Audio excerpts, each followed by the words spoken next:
आप सभी को बसंत पंचमी की हार्दिक शुभकामनाएं।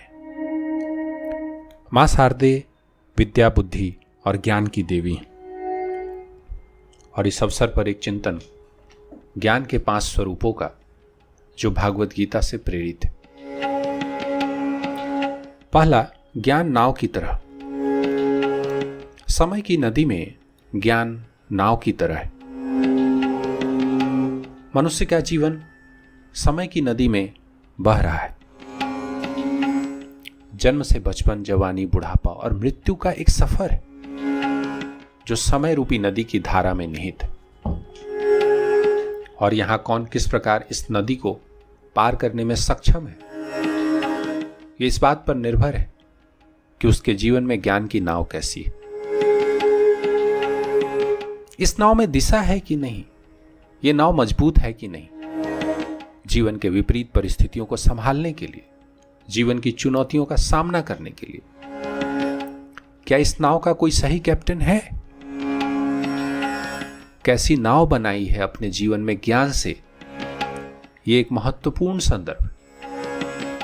अपने ज्ञान से किस प्रकार के नाव का निर्माण कर रहे हैं, ये एक महत्वपूर्ण दृष्टिकोण है।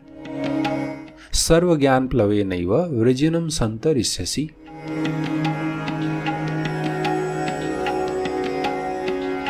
इसलिए जीवन में जो ज्ञान रूपी नाव का दृष्टिकोण है, वो हमें विचार करने को प्रेरित करता है, समय रूपी नदी को समझने के लिए, ज्ञान के नाव को समझने के लिए।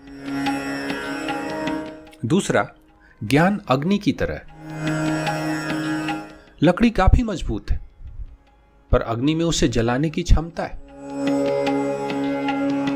इसी प्रकार हमारे जीवन में स्ट्रेस, डिमोटिवेशन, अहंकार, क्रोध, द्वेष, ये सब काफी मजबूत हैं, काफी बलिष्ठ हैं, पर ज्ञान में इन्हें जलाने की क्षमता है। ज्ञान का जो प्रकाश है, ज्ञान रूपी जो अग्नि है, उसमें क्षमता है कि स्ट्रेस, डिमोटिवेशन, सैडनेस, अहंकार, क्रोध, द्वेष, इन सबको भस्म कर सकता है।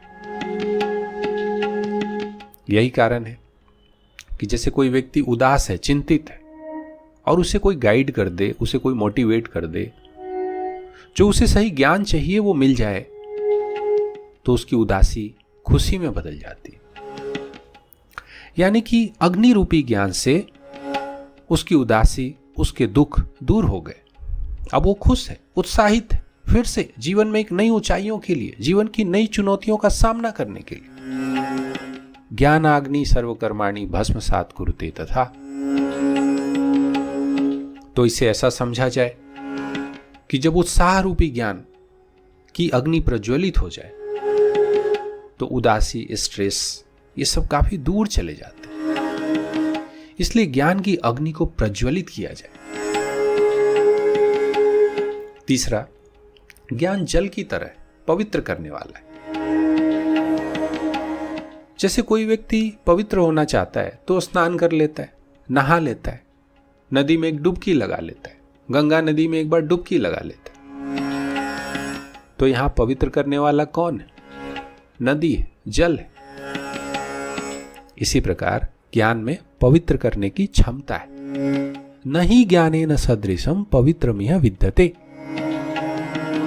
मन संकुचित विचारों से धूमिल है, मन प्रदूषित है, अहंकार से, क्रोध से, द्वेष से, और ऐसे में ज्ञान की गंगा में स्नान इन तमाम अज्ञानों से पवित्र करने वाला है।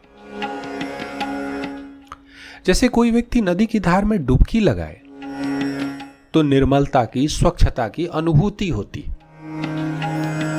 इसी प्रकार जब हम समस्याओं से घिरे हों और ऐसे में जब ज्ञान का तेज प्रवाह मिले, तो समस्याएं, चुनौतियां, उदासी सब बह जाती।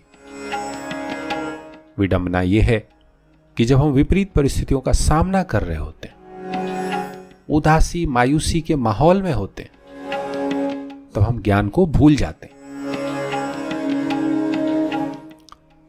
रुद्राष्टकम में एक श्लोक है, स्फुरन्मौलि कल्लोलिनी चारु गंगा, जिसका अर्थ है कि भगवान शिव के सिर पर सुंदर नदी गंगा जी विराजमान है। चारु गंगा, सुंदर नदी गंगा जी।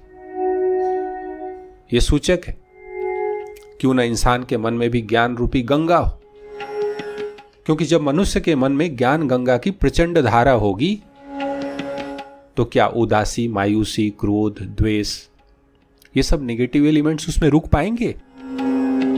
और जब नेगेटिव एलिमेंट्स हट जाते हैं तब आपके पास उत्साह होता है, धैर्य होता है, विश्वास होता है, जो आपके जीवन में नई संभावनाओं का सृजन करता है। इसलिए नहीं ज्ञानेन सदृशम पवित्रमिह विद्यते, यह है ज्ञान का जल रूपी पवित्र करने वाला स्वरूप। और चौथा, ज्ञान तलवार की तरह। मनुष्य के मन के अंदर जो संशय, संदेह, वो एक बड़ा शत्रु है। आपकी तैयारी बहुत बड़ी हो सकती है अपने जंग को जीतने की, अपने गोल को अचीव करने की, और ऐसे में एक संशय, एक संदेह उत्साह में दरार पैदा कर देता है। मन के एक कोने में एक छोटा सा संदेह उत्साह, उम्मीदों को ध्वस्त करने के लिए काफी। किसी पर आपका काफी विश्वास है, काफी फेथ है, और ऐसे में एक संदेह आ जाए उस व्यक्ति के बारे में तो मन फिर से सोचने लगता है। ये संशय, ये संदेह जो विचारों में है, वो आक्रमण करता है उत्साह पर, उम्मीदों पर, रिलेशनशिप पर, संबंधों पर। इसलिए मन के अंदर संशय एक बड़ा शत्रु। इसलिए भगवान श्री कृष्ण अर्जुन को संबोधित करते हैं, तस्मात् ज्ञान संभूतम हृतस्थम ज्ञान सिनात्मना छित्त्वैन संशयम योगम आतिष्ठ उत्तिष्ठ भारत। अर्जुन, ये तुम्हारा संशय ही बड़ा शत्रु है। ज्ञान की तलवार से, ज्ञान सिनात्मना, इस संशय का नाश करो और तैयार हो जाओ अपने इस जीवन के महायुद्ध के लिए। और पांचवा, ज्ञान सूर्य की तरह। अज्ञान जीवन में अंधकार के समान है और ज्ञान प्रकाश के समान है। यही बात भगवत गीता के इस श्लोक में निहित। ज्ञानेन तु तदज्ञानम येषाम नासितमात्मन तेषाम आदित्यवत् ज्ञानम प्रकाशयति तत्परम। जब सूर्य है तो अंधकार नहीं हो सकता, क्योंकि जहां सूर्य है वहां प्रकाश है, और यह प्रकाश ज्ञान को प्रदर्शित करता है। जब जीवन में एक बड़ा लक्ष्य हो, उस लक्ष्य को प्राप्त करने का संकल्प हो, और इस संकल्प का समुचित उत्साह हो, उल्लास हो, विचारों में, वाणी में संयम हो, मानव जीवन के मूल्य हो, हमारे कर्म का अप्रोच भय से मुक्त हो, और हम मन, वाणी, शरीर से, अहिंसा से मुक्त हों, तब जीवन ज्ञान के सूर्य से प्रकाशित होता है। तो इस प्रकार ज्ञान के 5 स्वरूप हैं जिनका वर्णन भगवत गीता में है। ज्ञान का स्वरूप नाव की तरह है, अग्नि की तरह है, जल की तरह है, तलवार की तरह है, और ज्ञान सूर्य की तरह है। तो आइए आज बसंत पंचमी के इस पावन पर्व पर माँ भवानी सरस्वती, जगत जननी जगदम्बा, माँ शारदे से प्रार्थना करें, वंदना करें कि हमारे जीवन में ज्ञान नाव की तरह हो, विपरीत परिस्थितियों से, जीवन की चुनौतियों से पार उतारने के लिए। उत्साह रूपी ज्ञान अग्नि की तरह प्रज्वलित हो, स्ट्रेस, डिमोटिवेशन, द्वेष को दूर करने के लिए ज्ञान पवित्र नदी गंगा का स्वरूप हो, मन को उदासी, मायूसी, क्रोध, द्वेष से पवित्र करने के लिए ज्ञान तलवार का रूप हो, संशय का नाश करने के लिए, और ज्ञान सूर्य का स्वरूप हो, जीवन को उच्च विचारों से प्रकाशित करने के लिए। इन सुविचारों और संकल्पों के साथ आप सभी को बसंत पंचमी की हार्दिक शुभकामनाएं।